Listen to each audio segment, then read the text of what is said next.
Animal lover आहे म्हणते पण घाबरू राहिली. स्टोरीवरच ॲनिमल लवर आहे. नमस्कार मंडळी, मी उत्कर्ष खैरकर फ्रॉम यवतमाळ. मी प्रमाणे आज पण कॉलेजला यायला लेट झालोय. लाज कशी काय नाही वाटत यार. हॅलो, बढिया. येस,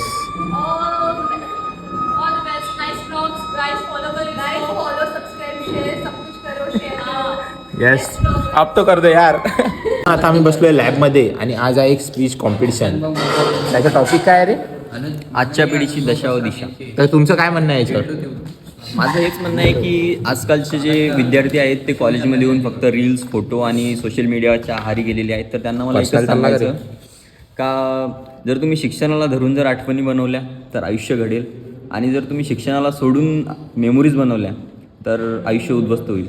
एवढं लर्न करायला यायला खूप वेळ लागला. तुझं काय म्हणणं आहे? काहीच म्हणणं नाही माझं. काही नाही खाल्लं. चहा आपण देते बाई कॉन्ट्री निघाल यार. कॉन्ट्री. काय झालं Shravani? Don't do meow meow. Animal lover आहे म्हणते पण घाबरू राहिली. स्टोरीवरच ॲनिमल लवर आहे.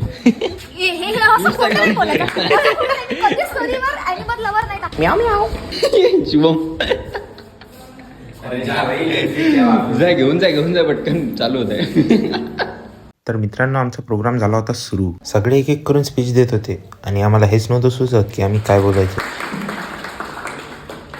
नीतीविना वित्त गेले, विटीमुळा शूद्र कसले, एवढे सर्व अनंत एका अवधाने घडले. So as we all. तर मित्रांनो, आता आमचं स्पीच वगैरे सगळं झालं आहे. आम्ही आता चाललोय घरी. नमस्कार मित्रांनो, मी अविनाश कुंभार फ्रॉम बुलढाणा. नाही सॉरी, हा उत्कर्ष खेरकर फ्रॉम यवतमाळ. तर या बघा आमच्या मागे पुरी येत काही, तर त्या हसतायत आम्हाला ब्लॉग करताय म्हणून. तर उत्कर्ष ब्लॉगला सपोर्ट करा आणि जास्तीत जास्त फॉलो करा. आपल्या यवतमाळचा पोट्टा आहे, तर विदर्भ पुढे जाईल तर आपण पुढे जाऊ. तर मित्रांनो, दिस इज ऑल अबाउट 20 जानेवारी. मित्रांनो, आमचा आत्ता क्लास झाला आहे. मग तिकडनं डायरेक्ट मी निघालो जिमसाठी. बघा, आराम करायला येते का बे इथं? आराम करायला येतं का इथं? हा, तर भाऊला म्हटलं कर तू आराम, आणि मग मी केला माझा वर्कआउट चालू.